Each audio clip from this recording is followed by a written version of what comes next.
Welcome to the church in Ocean Park, and we are very excited this morning.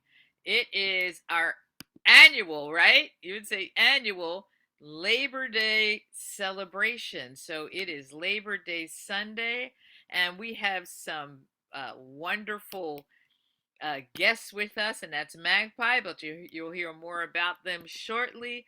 And we have someone quote unquote visiting who's not a guest because he's been here for how many years did you say? 40 years?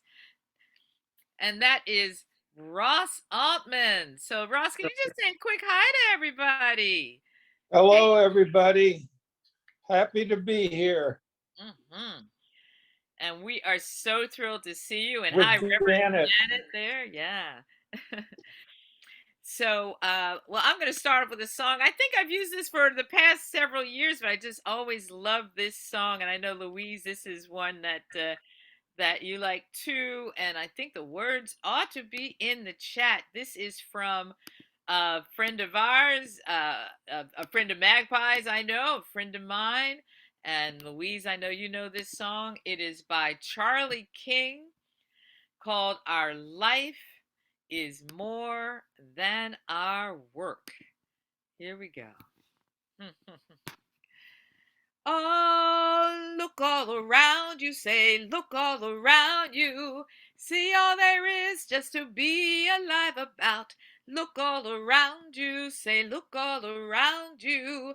See all there is just to being alive. Oh, our life, oh, is more than our work, and our work is more than our jobs. Oh, our life is more than our work, and our work is more than our job. Now that chorus will come around lots of times.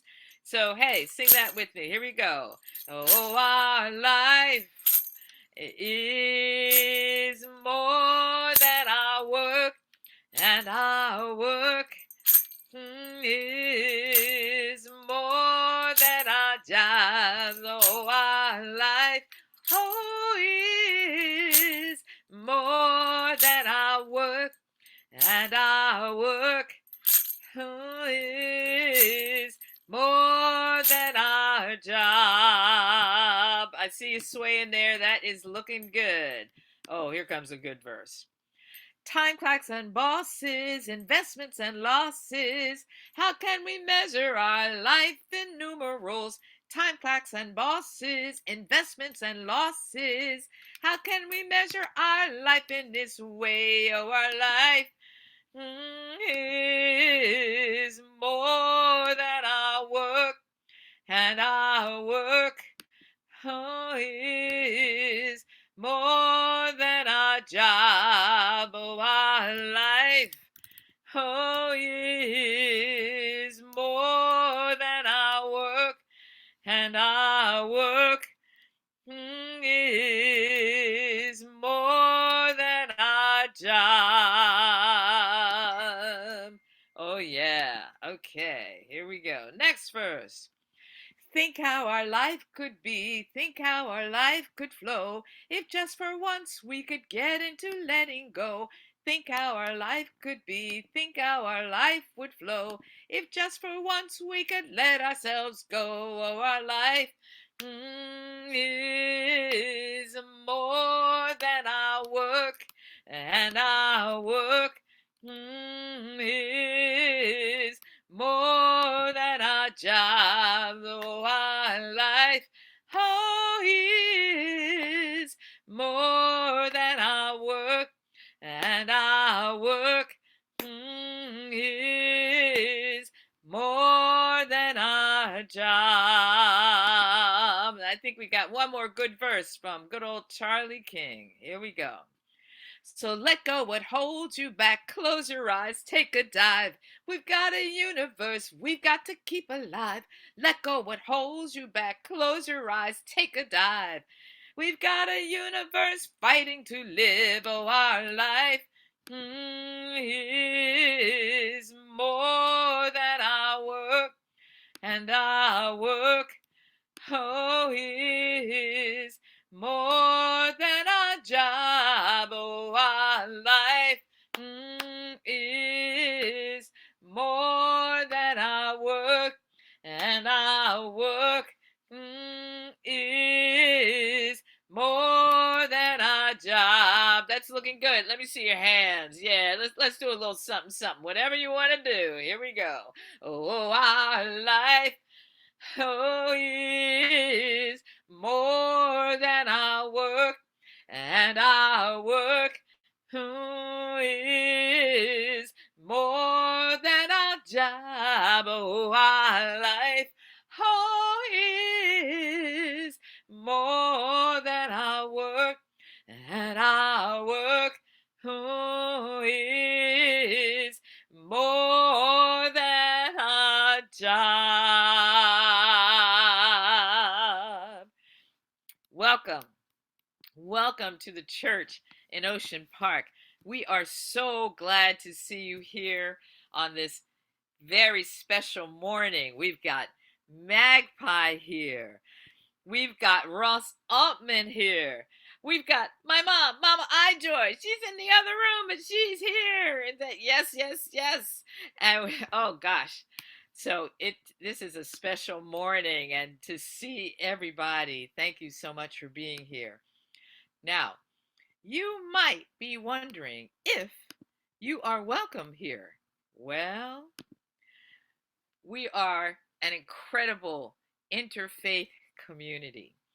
And so you are welcome if you are Jewish. You are welcome if you are Christian. You are welcome if you are Muslim. You're welcome if you practice a traditional indigenous religion. You are welcome if you are Buddhist. You are welcome if you're Hindu. You're welcome if you are not into organized religion at all. If you are atheist or consider yourself agnostic, you are welcome. Yes, all are welcome. All are welcome in this space. Now, you may hear many different things because of that, and that is fantastic. One thing I love about the church in Ocean Park is that I get to learn something new every single week. Something, which is fantastic. It really gets the week set up. So we want you to be ready for all kinds of wonderful things today. And let's see. We will have a welcome from our wonderful minister who's got her special guest with us, and then we'll move into our chant. And so, Reverend Janet, please. Yeah, so I'm lucky to be here with Ross Altman. Here's Ross. Hi, everybody. And we welcome you to this church as well. I'm the minister at the church. I'm lucky to be the minister at the church in Ocean Park. And as Dr. Kim said, we're so lucky to have Dr. Kim, by the way. We are diverse, and so you may hear something you disagree with. And if you do, just remember that you have just as much to say as that person, and you are just as important as they are. So welcome to the church. I don't know where you're sitting this morning, but wherever you are, take a moment to recognize that it was stolen violently by from the indigenous people. In Church in Ocean Park's case, it was stolen by the Quiche and the Tongva and the Chumash peoples. And so we take a moment to recognize the land on which we sit.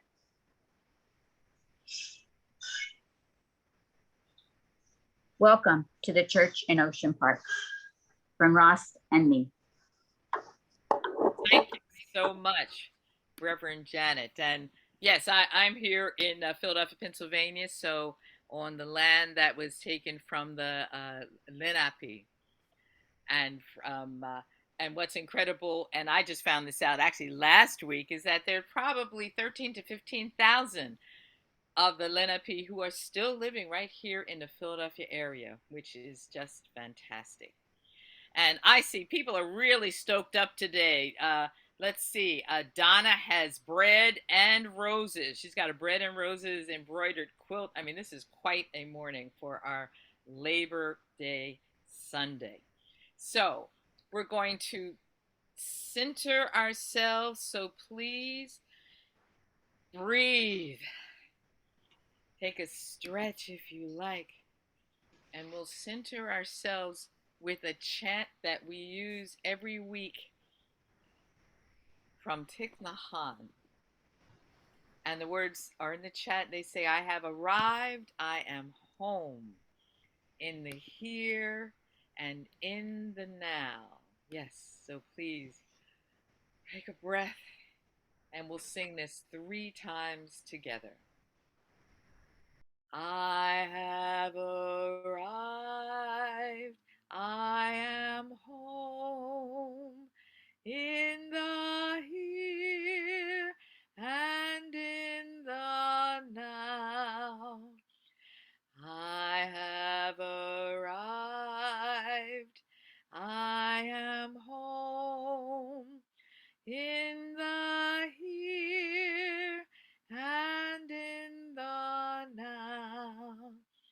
I have arrived, I am home, in the here and in the now. Welcome to the church in Ocean Park. And to introduce our wonderful musical friends this morning, we have our great music director, Louise Dobbs, to do that introduction. Yes. Thanks, Dr. Kim. Thank you so much. I'm so happy to be here. I love Sundays. I just love Sundays. I love being here with you. Of course, it'd be wonderful to be in person, but Zoom is amazing. And I just want to reiterate that Donna Marie Durlam, if you look at her square, she's got that bread and roses. And when Ross came all 30 years, he had a quilt behind him that he brought with him that had embroidery of bread and roses. And so that is why Donna Marie Durlam is showing us those bread and roses today. And that looks great. So I am here to introduce our very special guests. Well, they're called MAGPIE. Greg and Terry is the group called MAGPIE. They're very seasoned performers. With a career that has spanned more than 40 years, MAGPIE has traveled the globe, bringing its unique sound and breathtaking versatility to audiences everywhere. From traditional songs to vintage blues, swing and country to folk classics to contemporary and stirring original compositions, they cover a lot of musical ground. With their powerful voices and harmonies and their excellent instrumental arrangements on guitars, mandolins, a harmonica, mountain dulcimer, and concertina, their sound is much bigger than just 2 people. They're award-winning recording artists, songwriters, musical historians, and social activists. Terry and Greg always promise a presentation that is highly entertaining, as well as provocative and deeply moving. And they have a website. I'll post that a little bit later. I also wanted to say that our own dear Dr. Kim Harris and Reggie Harris has performed a lot in the old days, not right now so much, but they performed a lot with MAGPIE, Greg and Terry, and they have albums. You have at least 2 albums with them, and they shared harmonies with each other on each other's albums. So we've got a lot of great connections here. So please welcome Greg and Terry, also known as MAGPIE. Thanks, everyone. All right. Wanted to just give you a little background on us, labor-wise. Greg and I are from Ohio, the industrial part.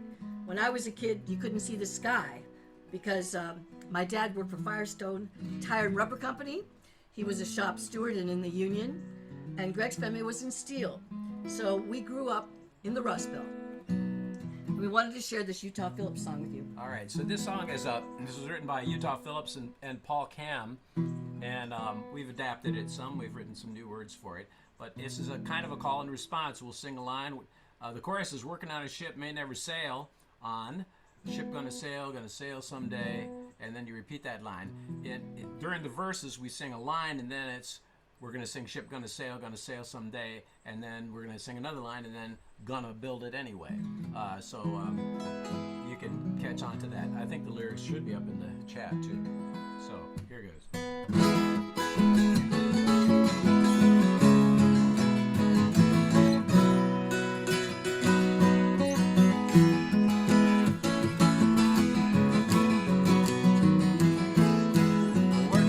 Ship, may never sail on ship, gonna sail someday. Working on a ship, may never sail on, gonna build it anyway. Working on a ship, may never sail on her ship, gonna sail someday. Working on a ship, may never sail on her, gonna build it anyway. John Brown said, let our motto be action, ship gonna sail someday. Sojourner Truth said, ain't I a woman, gonna build it anyway. Joe Hill said, don't mourn, organized, ship gonna sail someday. Mother Jones said, fight like hell for the living, gonna build it anyway. Working on a ship, may never sail on her ship, gonna sail someday. Working on a ship, may never sail on her, gonna build it anyway.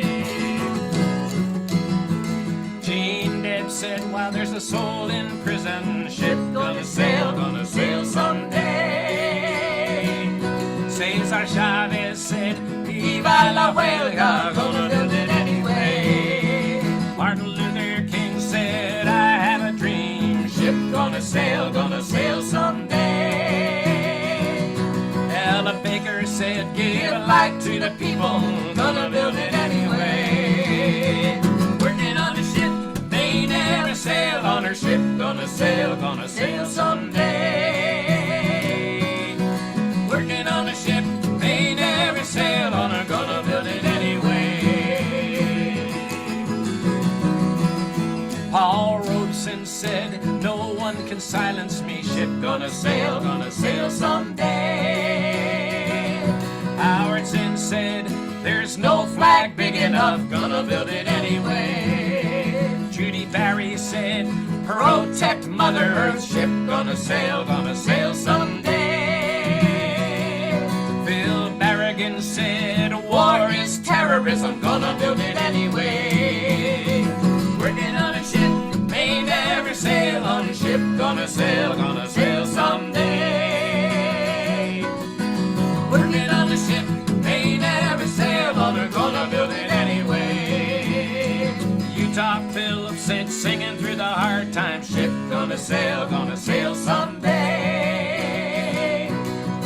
Working for the good times and one big union, gonna build it anyway. Now they're all gone, but we're still building, ship gonna sail someday.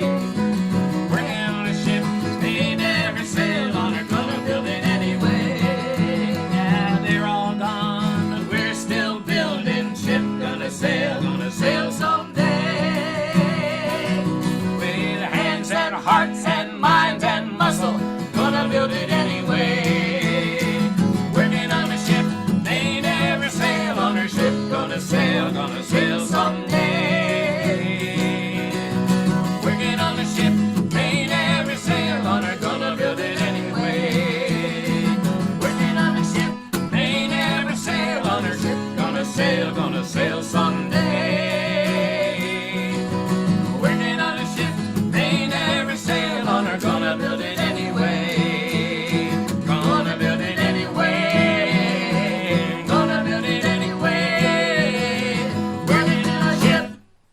One of the things I love about that song is the way it makes the connections between those who are fighting for justice in work and those who are fighting for justice in society at large. And it's to me that's really what Labor Day is all about. The Labor Day, we don't just celebrate the work that we do, because as Charlie King's song made it very clear, our life is way more than our work. What we're celebrating is the power of workers to come together and to organize, and community organizing being the foundation for change, and to bring about an improvement in life and in our world in general. So we're going to just do a couple of songs here, and then we'll open up a discussion. We absolutely loved the seeing the Bread and Roses. We're going to sing a song that was written by Joe Hill that has a direct connection, and that direct connection is that the song was dedicated to Elizabeth Gurley Flynn, the original rebel girl of the industrial workers of the world, who started soapboxing, literally on a soapbox, at age 14, 15. And she was a real mover and shaker. She helped with the textile strikes in Massachusetts. Yeah, the Lawrence strike in 1912, which was the connection to Bread and Roses. That was the Bread and Roses strike. And so this is Joe Hill wrote this song. A lot of people think of Joe Hill as being just a guy who wrote, the parodies. The Preacher and the Slave and Pie in the Sky, stuff like. But Joe Hill was actually a very accomplished musician. He played several instruments. He played the piano. He played the keyboard. He played the piano. He played the organ. He played the guitar. He played the banjo, and he played the violin. He was actually an accomplished musician, and he knew a lot about music, and he knew a lot about the music of the day, of course, in the early part of the 20th century. And when he was in prison awaiting execution in 1915, he wrote this song, Words and Music, without having an instrument to which he could refer. So now, all the songs you're going to hear from here out are celebrating women, because we always talk about workers and we kind of overlook women to some degree. And she was a rebel girl. So I know there's a lot of rebel girls out there. So sing along, rebel girls.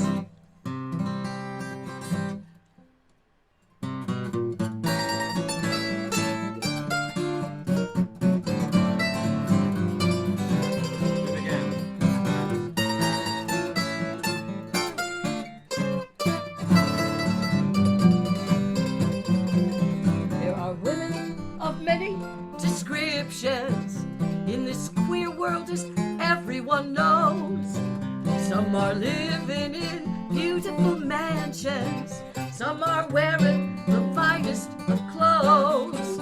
There are blue-blooded queens and princesses who have charms made of diamonds and pearls, but the only and thoroughbred lady is the rebel girl. That's the rebel girl, that's the rebel girl. To the working class, she's a precious pearl. She brings courage, pride, and joy to the fighting rebel boy. We've had girls before, but we need some more in the industrial workers of the world. For it's great to fight for freedom with the rebel girl. Again, it's a rebel girl, it's a rebel girl. To the working class, she's a precious pearl. She brings courage, pride, and joy to the fighting rebel boy. We've had girls before, but we need some more in the industrial workers of the world. For it's great to fight for freedom with the rebel girl.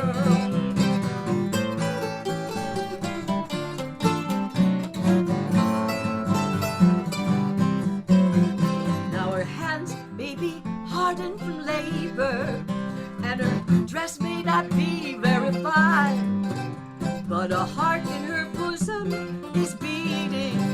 She is true to her class and her kind, and the grafters in terror are trembling when her spite and defiance she'll hurl.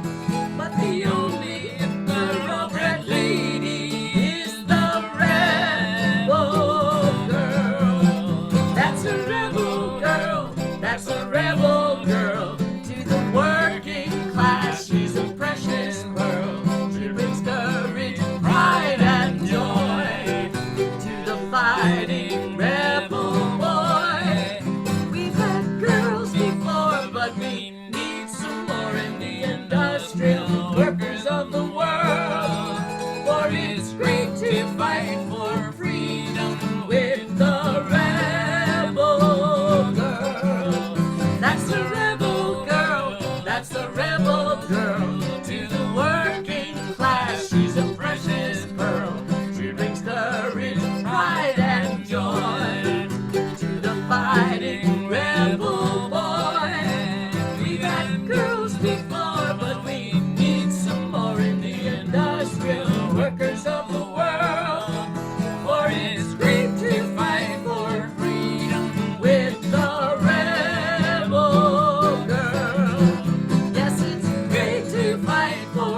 Okay, the Rebel Girl. Now, we didn't change any of those words. Yeah, that song has been adapted and changed over the years, to made to be, more politically correct.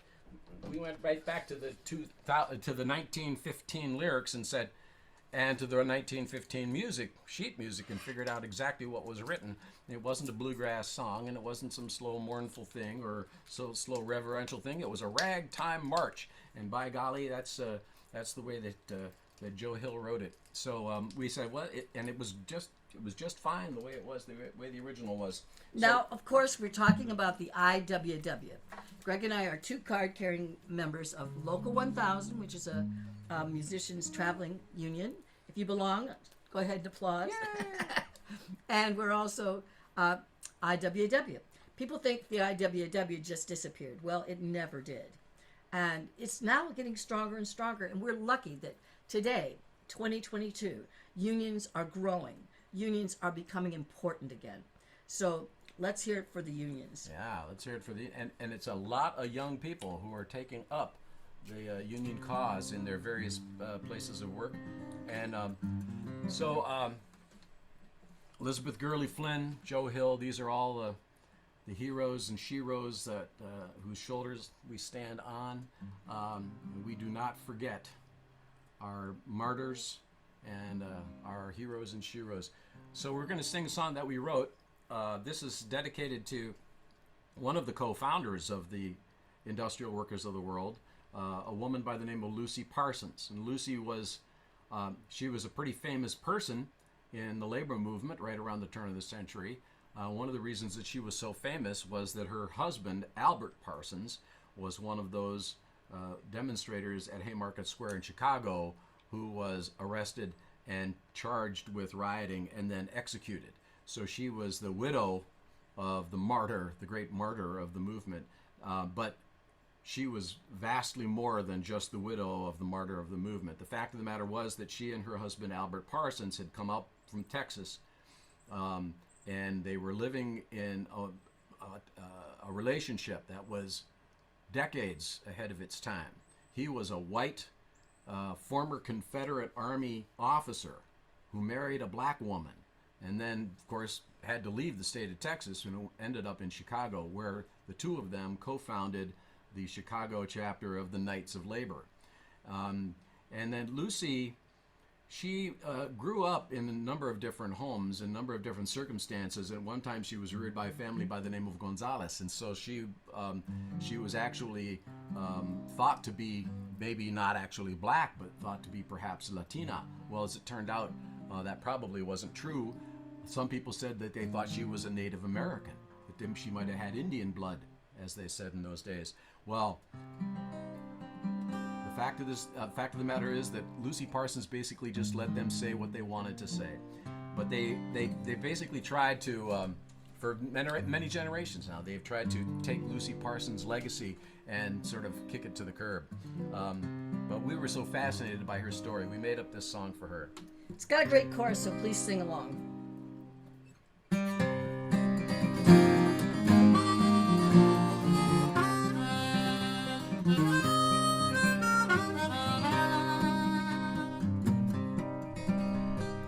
Oh, Lucy Parsons, your light perseveres for 150 years. They've tried to put you in a box with lies, untruths, chains, and locks. Your personhood, your truth denied, to nullify your battle cry. And didn't you just confound them all and hurl down a knuckleball? Oh, fellow worker, we sing this song for you and all our other fellow workers too. Oh, fellow worker, we sing this song for you and all our fellow workers in the IWW. Sing with me. Oh, fellow worker, we sing this song for you and all our other fellow workers too. Oh, fellow worker, we sing this song for you and all our fellow workers in the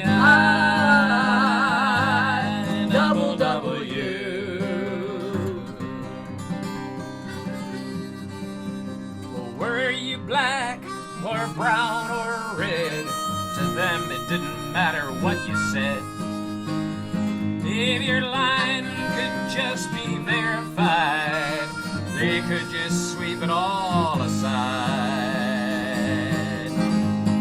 One thing is true, it's plain to see.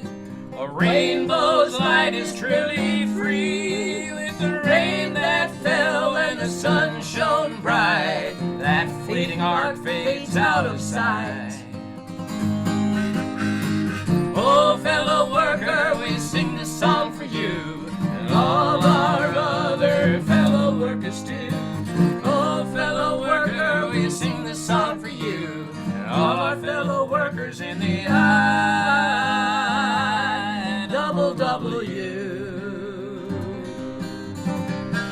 Working for the revolution all your many days, more dangerous than 1,000 rioters. Isn't that what they say? Oh, fellow worker, we sing this song for you, and all our other fellow workers too. Oh, fellow worker, we sing this song for you, and all our fellow workers in the IWW.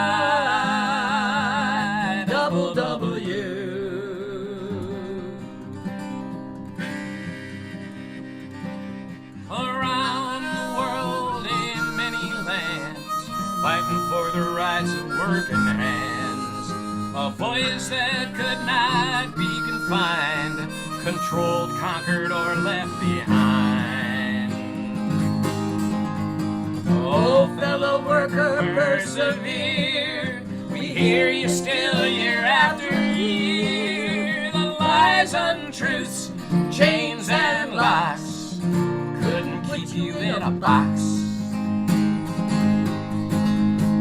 Oh, fellow worker, we sing this song for you, and all our other fellow workers too. Oh, fellow worker, we sing this song for you, and all our fellow workers in the IWW.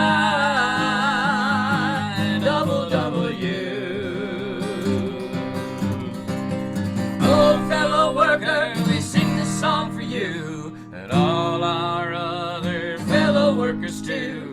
Oh, fellow worker, we sing this song for you, and all our fellow workers in the IWW.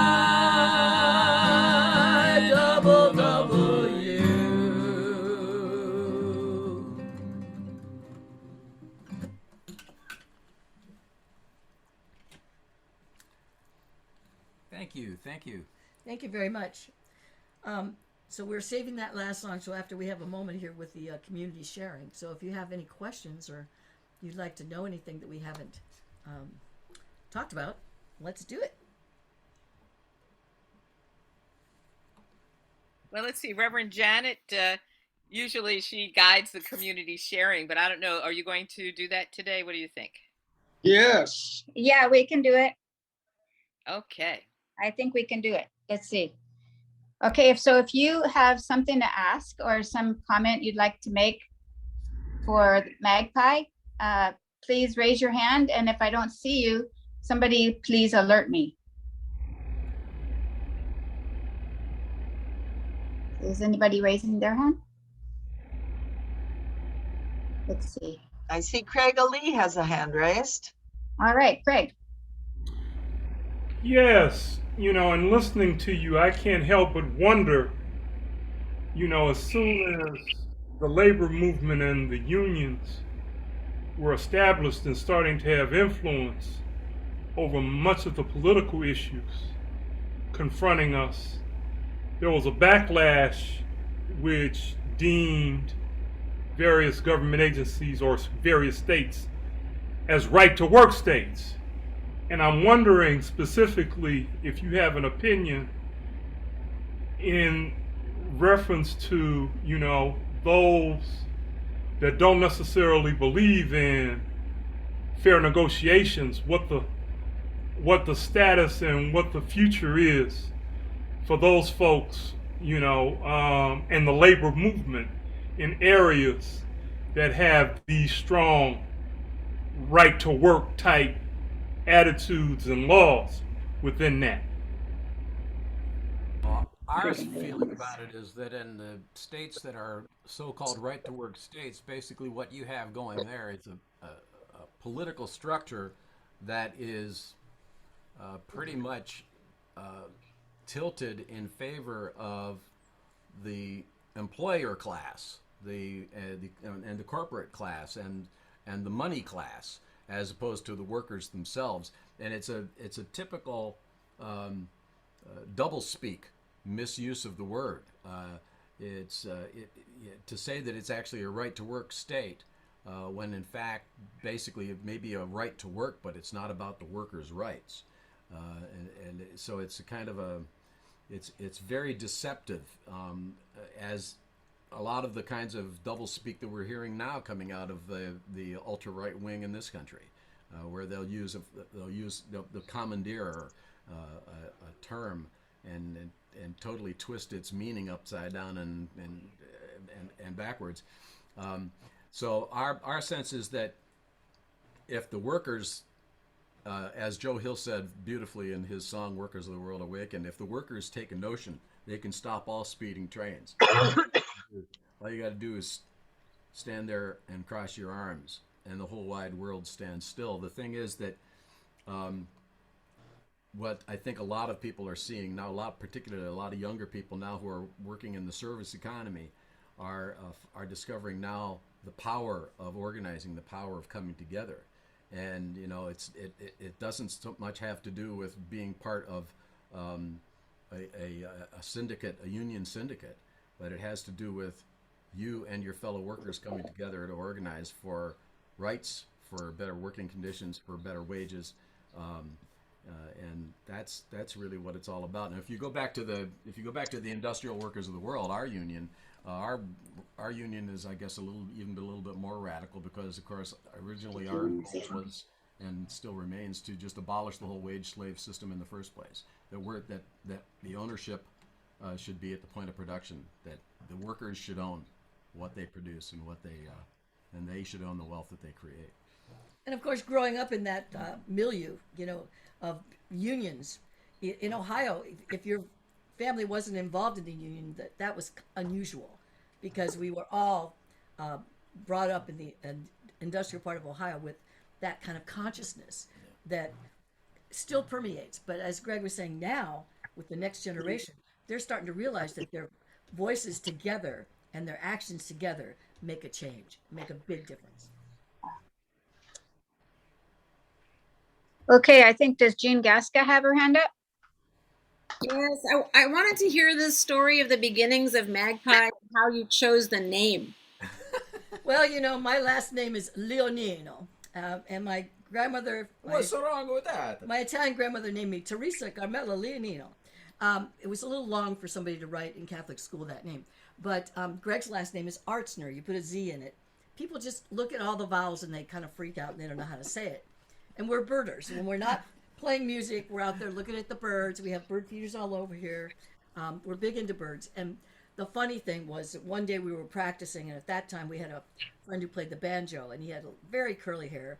And this friend of ours walks in and says, "Mark, you look like a banjo playing magpie." And we thought, okay, that's the name of the band, MAGPIE. That's really how we got the name. Yeah. That was. But didn't have anything to do with the other stuff. But we have collected folklore about magpie, and magpies are supposed to know the past, the present, and the future. They're supposed to be predictors of all of it. So the name became a self-fulfilling prophecy. And we're a bit loquacious. Just try to shut us up. So, but yeah, that was back in 1973 when we were still living in Northeast Ohio.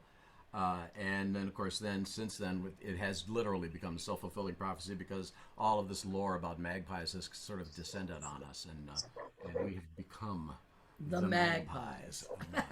Yeah. So that's how. There's lots more to that story, but Thank you so much. Rachel? Good morning, everyone. Beautiful music.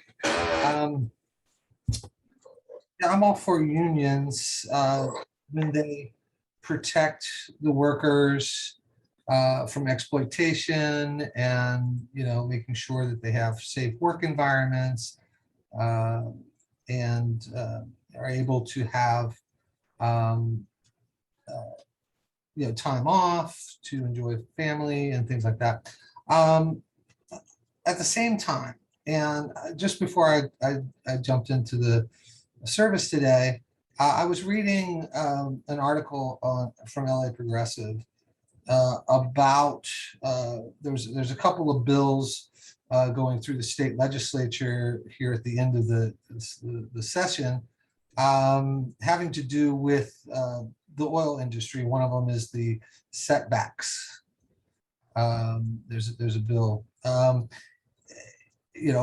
to preserve neighborhoods, particularly low-income neighborhoods and communities of color, to help reduce the risk of health problems being too close to an oil well. And the union, there's a union, I can't remember the name of it, that is in opposition to it. Also, when it comes to building low-income housing and fighting back against predatory developers, we see the trade unions supporting, what I would consider, gentrification policies and things like that. So I just wanted to, maybe ask a generalized question as to, over the time, do we feel like maybe, some unions are not staying in their lane, in that, they should be, protecting workers and things like that, but, have they stepped outside of their lane in some of these more, these political fights? Yes. You're absolutely right. They have, and not all unions are great.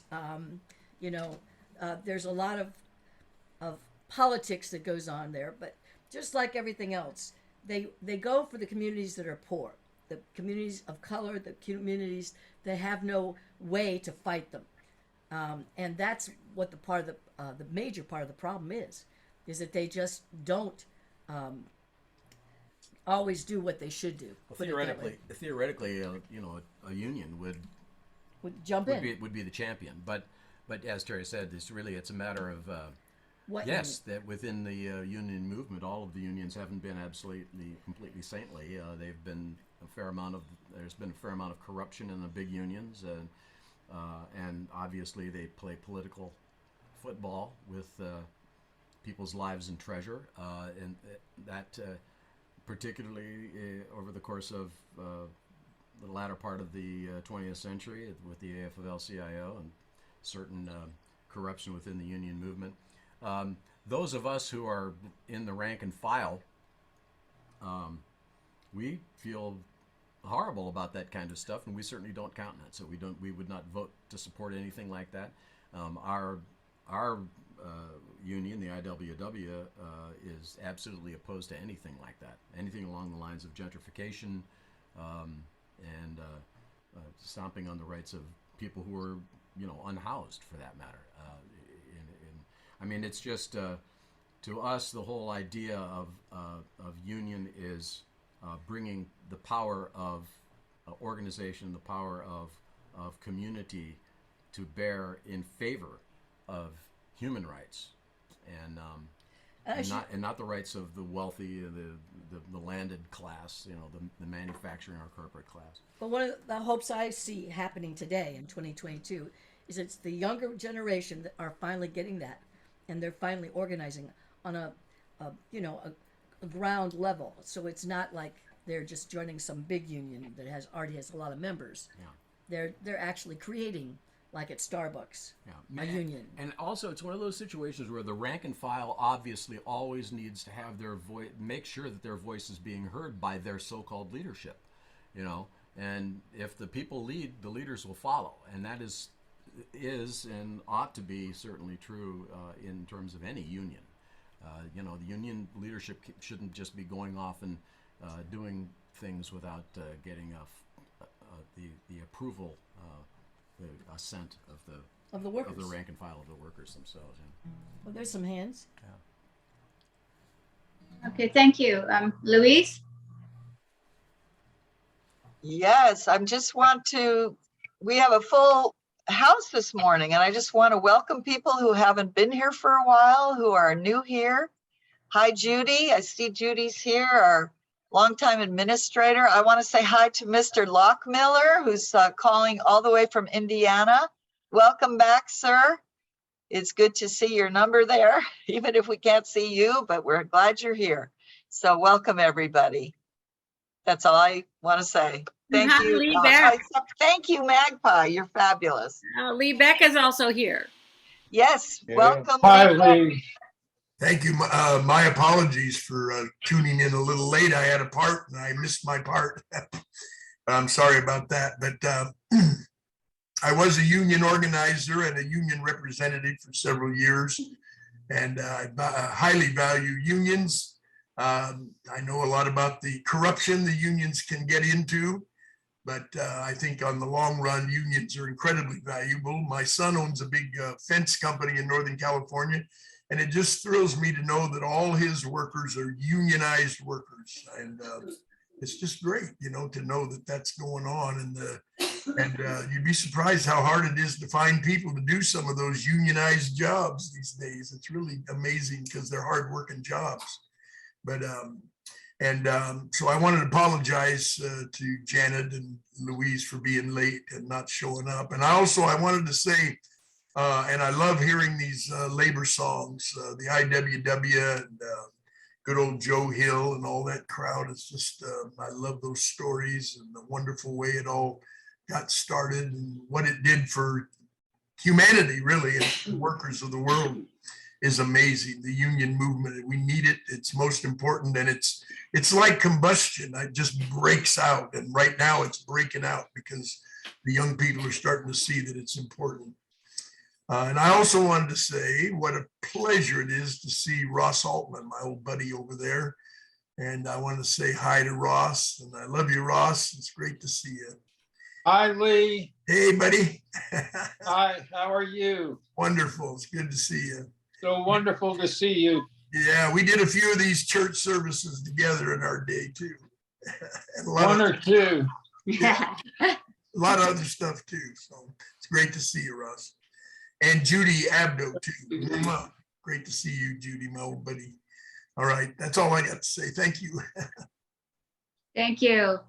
Thank you. I think Linda Bond has her hand up. Yeah, I wanted to respond to what Rachel Rose said, which I think is, I always love when we get into these conversations, because what I would like to say is that I think the problem has to do with unions defining their lane narrowly, as looking out only in a very short-term way for the interests of a very few people rather than the interests of the whole working class. And I can think of, ain't nothing new with that. I was thinking about in 1903, there was a strike in Oxnard where Japanese and Mexican workers organized together and applied for membership in the AFL, and Gompers said, yeah, you can join as long as you kick the Japanese out. And the Mexican workers said no. And Cesar Chavez attacked undocumented workers, set up a wet line on the border between California and Mexico to physically attack immigrant workers coming across the border, because he defined his responsibility to narrowly protect his union members rather than looking at the importance of the unity of the whole working class. So I think obviously the IWW has a much broader mandate. I'm a communist. I'm in the International Communist Workers Party. I think that we have to look at the interests of the whole working class, and not just at the narrow, short-sighted, what seems to be the interests of one group of workers. And I would just say, in terms of climate change, anybody, I think it's becoming pretty obvious, anybody who thinks that you can stake out you know, your own little bailiwick and have like a good climate like right there, and not completely just, you know, capitalism is actually destroying the whole planet. And anybody who doesn't see that is really defining their lane very narrowly. I want to do a song. Hello. Okay, Ross wants to sing a little song. Hello, this is Ross Altman, and I'd like to sing a song for Cesar Chavez, since I'm not used to hearing Cesar criticized by anybody in the labor movement. So this is for Cesar. De colores se vistan los campos en la primavera. De colores son los pajaritos que vienen de fuera. De colores es el arcoíris que vemos lucir, y por eso los grandes amores que muchos colores me gustan a mí, y por eso los grandes amores que muchos colores me gustan a mí. Canta el gallo, es el arcoíris que vemos lucir, y por eso los grandes amores que muchos colores me gustan a mí, y por eso los grandes amores que muchos colores me gustan a mí. And De Colores was Cesar Chavez's favorite song, and he sang it for everybody in the labor movement. Bless you, everybody. Thank you so much, Ross. That was a beautiful treat we didn't know we were going to get. That's beautiful. Thank you so much. I can't see who has their hand up now. Dr. Kim, could you help me out? Yes, I see Chuck Howe, but we didn't change your name. Yeah, Emery, yes. Okay. I just want to say something about, I had some personal experience with the coal miners in West Virginia. As my dad's brother was a miner. And I want to give women some credit here. I mean, it wasn't just Mother Jones who was, I don't think there would have been a successful organizing effort on the part of coal miners without the women. My Aunt Blanche would pack my uncle's lunch, send him off to the mines daily. All the courage it took for him to go down in the mines, and I've been down in mines, and I've actually, just because I wanted to, dug some coal, and but I was never a miner. But anyway, the women deserve credit because they saw their husbands suffering.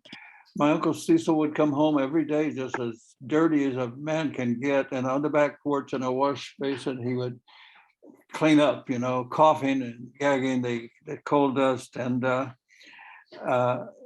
women said, we want safety. We want safety in the mines. We're not going to let our husbands go down there without safety, without proper ventilation, without precautions from cave-ins and that type of thing. So it was a combination effort, but I believe the women deserve a lot more credit than they get, as usual with women. And I also believe that if Starbucks ever organizes a union, it'll be the women that'll be at the forefront of the effort. All right. Is there anybody else who has their hand up, Dr. Kim? I've got mine up there first. My mom and I were listening to the station that she's sometimes on. It's WURD here in Philadelphia. It's the Black radio station here in Philly. And I think a book just came out this week talking about some of the difficulties that African Americans had being able to join unions here in the Philadelphia area. And they were one of the stories in the book was about a man and a man who was an electrician, a white man electrician. He was in the electricians union, but he was also a teacher at the high school that was a trade high school, and that was Dobbins High School here in Philadelphia. And that union definitely was not letting African Americans into the union, and so he had lots of black kids going to Dobbins High School, and he was told by his union that if he taught them the electrical trade that would qualify them for getting into the union, he would be fined $1,000. And this was in the 1960s. So think about $1,000. And, of course, he didn't know what to do because he couldn't afford to do that. But he also wanted to be teaching his students. And, and yet people like Cecil Moore and other African American leaders agitated, protested, would get down to job sites at 4 in the morning and block the job sites and say, when you have black people in your union, then you can continue on. Now, I'm a union member in in Local 1000, the Traveling Musicians Union. So, I definitely yes, and that Terry and Greg are a part of that union too. So, but like with any human organization, you got to keep an eye out. And that goes for all of our human organizations. But yes, we have got to be organized and hold our own feet, keep our eyes out, hold our own feet to the fire. Great. Thank you, Dr. Kim. I think, Judy, do you have your hand up? Yes, I just wanted to say hello to everybody, and especially Ross. I did not expect to be able to hear you sing today, and that was very, very special. Thank you. Good to see you, all the people there that I know well and have known for so long.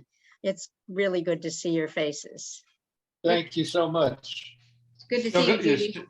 You still got it, Ross. Your voice is excellent. I enjoyed that very much. Yeah, that was a surprise for all of us. Good surprise. Yes. Thank Well, you, I have a quick question.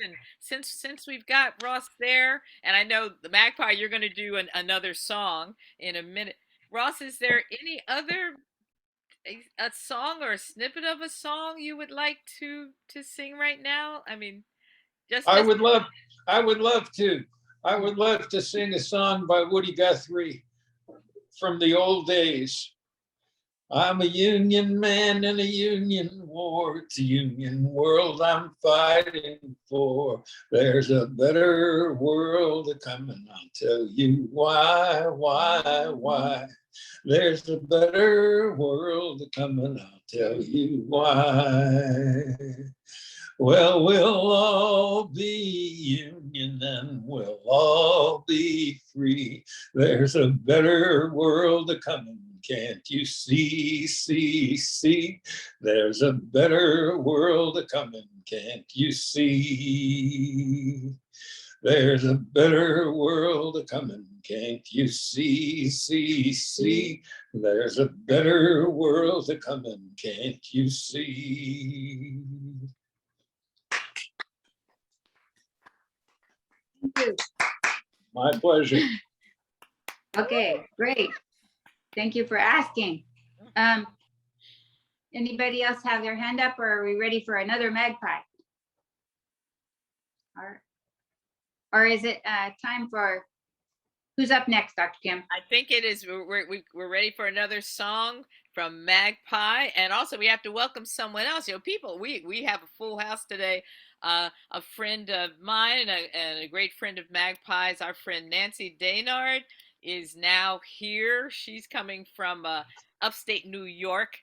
not far away from where Magpie lived, and she was having so much trouble getting on her Wi-Fi this morning, but really wanted to get a chance to be with us. So Church in Ocean Park, we're bringing in people from all over.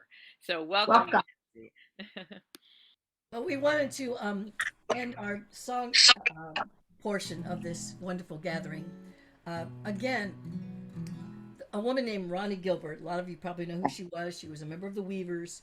Ronnie did a 3-hour soliloquy with music about Mother Jones. And she told Greg and I she just really was sad that she never recorded it.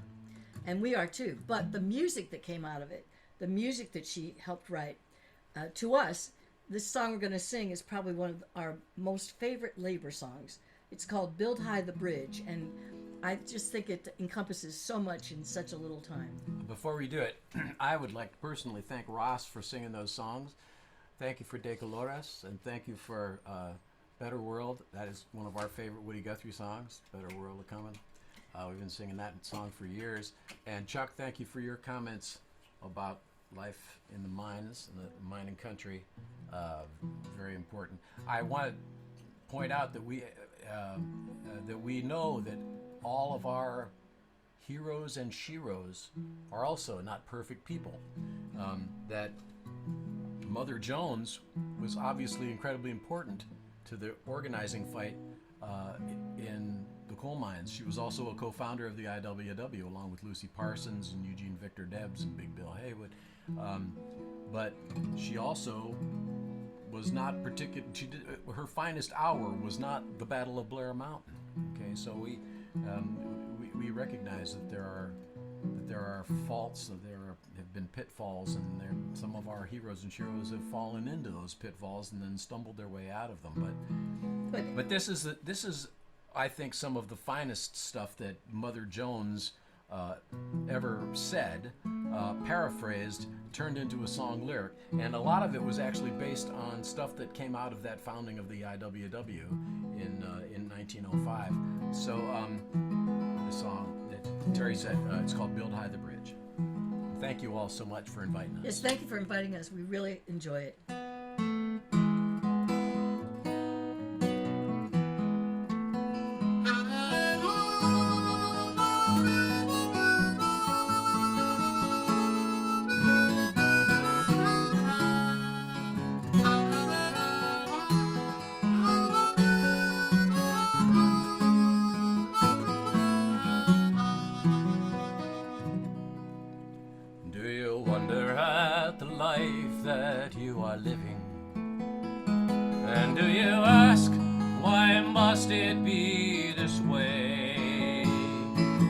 Sat down with your neighbor who labors at your side and dared to speak of a new and brighter day. Are your children ignorant and hungry? And can you stand it? Oh, tell me how you can. How long will you wait to take what's rightly yours, to change your fate? Every woman, every man, build high the bridge from span to span. Look up, fellow workers, the moment's now at hand. Join your comrades on the line and don't let them fall, for in there's a place for one and all.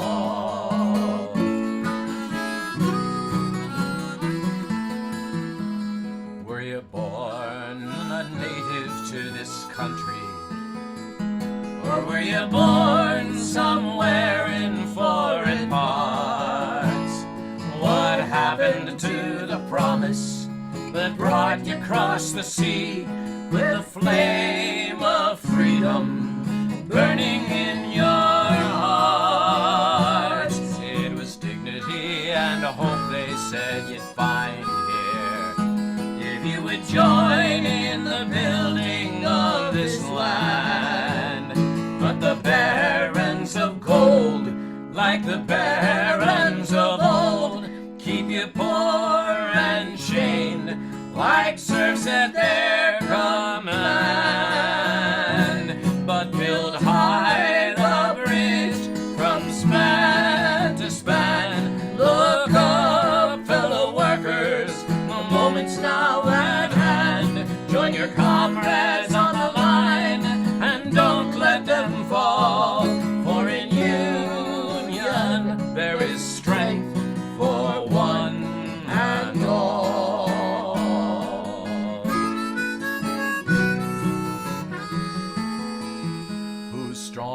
hands dig the black gold from the mountain.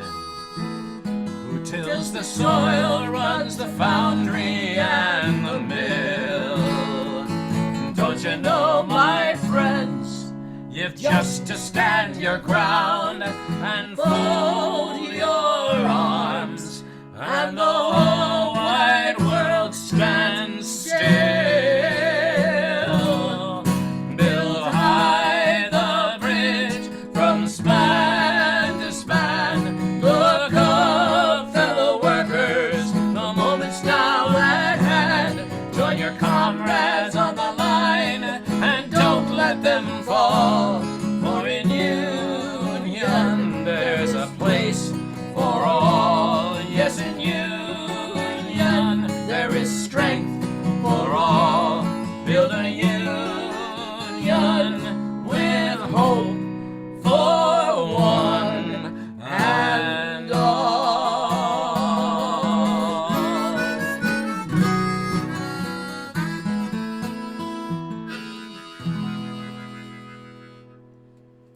Thank you. Wow. What if we all unmuted and just showed our thanks to MAGPIE for being here? Amazing. So Beautiful, wonderful. beautiful. Very much. Oh, together. I would like to make one more comment. No. Sure. And then I'm done. Because for us, as musicians and as union people, we probably wouldn't be where we are if it had not been for our friend, dear friend, mentor, surrogate dad, a guy named Joe Glazer, who was known as Labor's Troubadour. He was a personal mentor to us in our pretty much through the first 10, 15 years of our career. And we were backup we were his backup singers on the picket line, for the picket lines and the union rallies, and on his albums for years and years and years. And he was really, really important to us. So if there were two big shoulders to stand on, it were definitely Joe Glazer's. Thanks. Yes, I have Chris Chappell, Chuck, and Roger. Oh, and I think it looks like I missed something. Claudia wants to lift up the mayor of Jackson, Mississippi. Absolutely. Okay, Jean. We ready for birthdays? Yeah, I can start us off.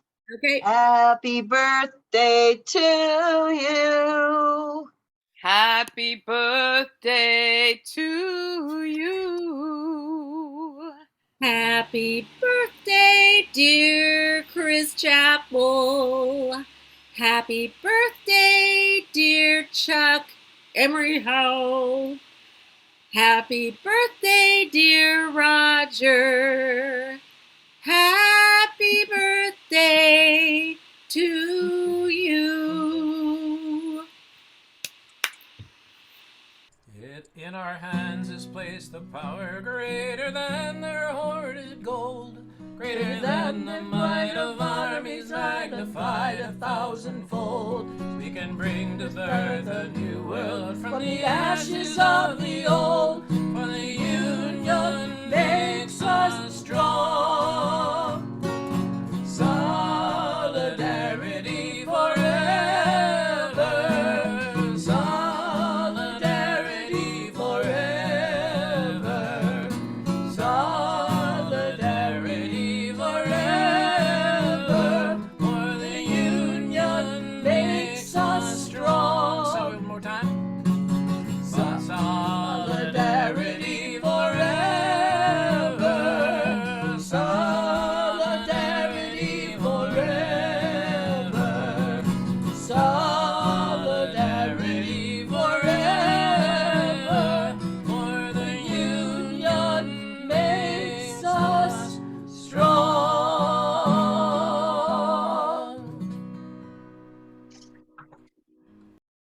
All right, thank you. Thank you so much, everybody, for being here, and thank you for your solidarity.